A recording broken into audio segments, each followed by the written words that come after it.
पहिले तर हा जल्लोष बघा किती खूप आहे, किती नाचत आहेत, जिंकलेत फर्स्ट प्राईजवाले. तर आता चला आजच्या ब्लॉगला स्वागत करते तुमचं सर्वांचं आणि मिनी ब्लॉगला स्टार्टिंग करत आहे. तर आज आता मी कामावरून आलो, फ्रेश झालो आणि बालांच्या घरी आलो. तिथं पूजन होतं आमचं सर्वांचं. तर सर्वजण आले होते. अघोरी दुलताशा पथकाचे कमिटी मेंबर, अध्यक्ष, पथक प्रमुख. नंतर आम्ही चिवडा विवडा खाल्ला आणि आज संकष्टी होती, संडे उपास. नंतर मग पूजनाची तयारी बियारी झाली, सर्व काही झालं. बालाने पूर्ण रेडी बिडी केल्यानंतर आमची छोटी बघा कशी घाबरते सगळं, नाही तर म्हणून तिला घेऊन बसले होते अपूर्वा.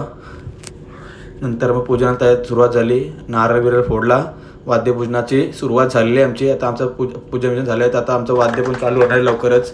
तर कोण इंटरेस्ट असेल तर नक्की या आमच्या पथकामध्ये, कोणालाच नाही बोलू शकत. नंतर शिलू प्रसाद वाटत होता, काजू कत्री घेऊन. नंतर देवळदोल आलो मॅच बघण्यासाठी. आमचा ड्रमर बाय बघला असेल तुम्ही तर त्या कॅमेऱ्यामध्ये. नंतर मॅच बघतो, सेमीफायनलची मॅच चालू होती, फायनलची मॅच चालू होती. तर फायनलची मॅच बघण्यासाठी बघा आता राकेश आता बॅटिंगला आहे. राकेशाची बॅटिंग बघून तर थोडी तुम्हाला दाखवली कसा मारतो. तर बघा आता पाठच्या साईडला मारला बॉल पूर्णपणे बोला तरी. आणि आजची मॅच फायनल शोडाऊन चालू आहे. संडे म्हणजे आपला संडे फन डे. तर आता मॅच बघता बघता मला वाटतं आता मॅच कुठल्या तरी वलनावरच आहे. आता जिंकेल कोणते माहिती नाही. आणि तिथे राकेश सदस्य टीम हारलेली आहे, म्हणजे बॅटिंगवाली टीम हारलेली आहे आणि फिल्डिंगवाली जिंकलेली आहे. तर त्यांचा जल्लोष तुम्हाला माहितीच असेल कसा झाला. तर आजचा ब्लॉग मी इथंच एंड करत आहे, कारण मला रात्री टाईम नव्हता. तर आता नेक्स्ट ब्लॉगमध्ये भेटू. आणि इथं जल्लोष खूप झाला. तर भेटू नेक्स्ट ब्लॉगमध्ये.